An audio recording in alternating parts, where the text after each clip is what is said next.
First, I want to thank you so much. The video, 2.5 minutes.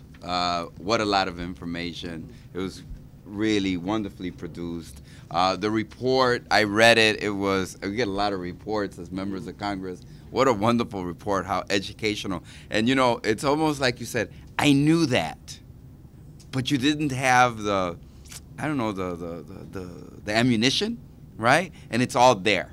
You know, it really laid it out in such a concise and such a useful manner. So I want to thank everybody. Somebody had to watch all those programs and document all of that information. And I want to say thank you for putting together. You know, I just want to say that in this country we have a profound freedom to think and to say what we wish. It was Justice Oliver Wendell Holmes who said that our Constitution guarantees, quote, the principle of free thought, not free thought for those who agree with us, but freedom for those who we hate. Our press is especially and properly covetous of that right. But, you know, there's a big difference between right and responsibility. And quite frankly, there are some in today's media who are failing to live up to their responsibility and uphold journalistic standards of balance and accuracy. When a broadcaster shades the news with words of fear and intolerance, he is abusing the trust of the American viewership. When a broadcaster purports to value accuracy but fails to deliver information free from bias, he is failing the American people who rely on him.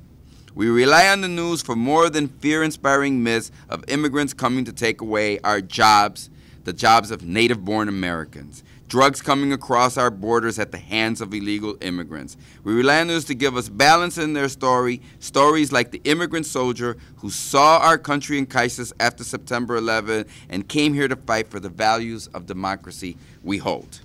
And so I just want to say that we've been fighting hard, and it's really hard to get a legislative balance here in terms of what we do, in great measure because of the way the media portrays the issue and the impact it has.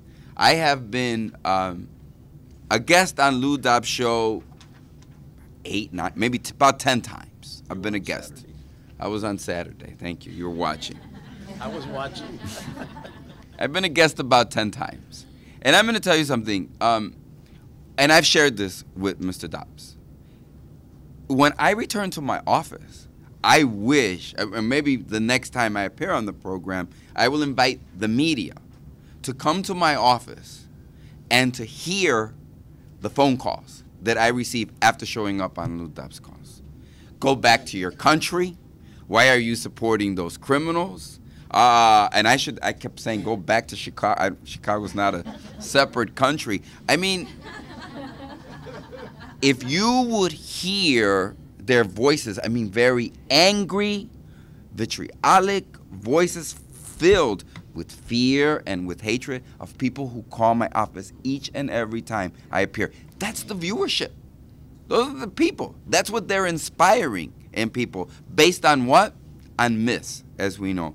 We were here in 1996 when we passed welfare reform. Everybody seems to forget welfare reform. And we said during welfare reform that if you're undocumented in this country, as a matter of fact, if you're a legal permanent resident, you must wait 5 years before you're eligible for any Social Security. And moreover, you must become a citizen of the United States of America if you become disabled in order to collect supplemental Social Security income. So you're going to pay in the system. I mean, you can call Social Security any day, and any one of these reporters can do this. There are billions of dollars every year put into an account because they cannot pay that money out. Billions of dollars every year put in an account. Which account is that? The account of undocumented workers in this country. I always said there must be 2 lines at the cash register when I go. The one for the undocumented that don't pay the 9.75% sales tax on everything they buy, and the one that I get into where I pay the sales tax. It's almost as though you pump your gas, and in the city of Chicago anyway, we have a city tax, and we have a county tax, and we have a state tax, and we have a federal tax. Every time you fill that tank full of gasoline, you pay all of those taxes. And I don't know if you've noticed, I have a cable bill that has a city tax and it has a state tax. No, right? And my phone bill has a city tax and has a federal tax. I mean, just about anything that we do.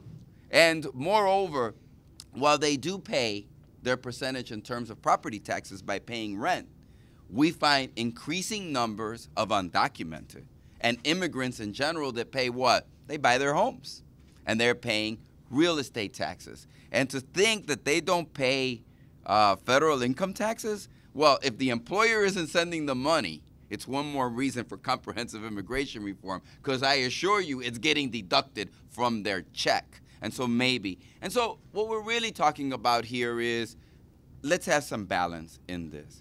Why don't we ever hear about the stories of the immigrants who die in Iraq?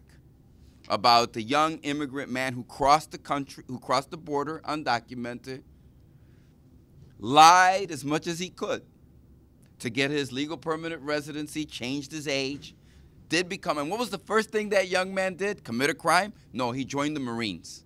And he was the first fatality in our invasion of Iraq. I mean, why is it that we cannot have balance in terms of the kinds of jobs that immigrants actually perform in our society? And, you know, the drug thing, yeah, it's coming from Mexico, and we're consuming it. American citizens are consuming. Why is it that we don't have programs in which we do critical evaluations about what we do to stop the drug uses here in the United States of America by American citizens, which is causing the debacle of the Mexican government in great measure?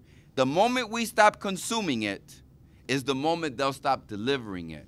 And as long as we consume it, we have a responsibility here in the United States of America to look at the drug. It is almost as though the Mexican government passed a wand, and on every street corner, the Tijuana cartel is selling drugs to our children.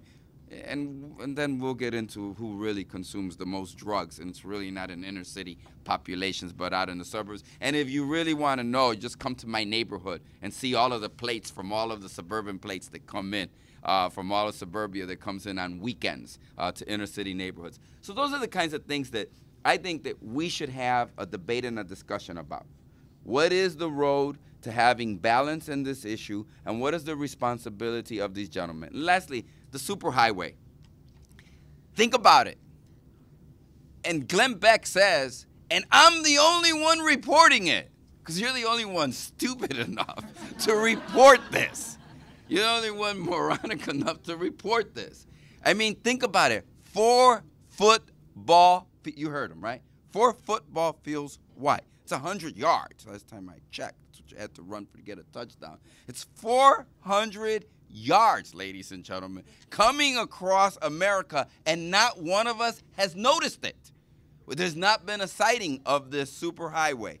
But, you know, it speaks to the silliness and to their lack of even looking into this issue. So I want to say to Media Man, thank you so much. I really found the information in the report, as someone who is an advocate and someone who has to go and challenge every day. Wow, I was like, good. They finally gave me the good information. Thank you so much for all of your hard work.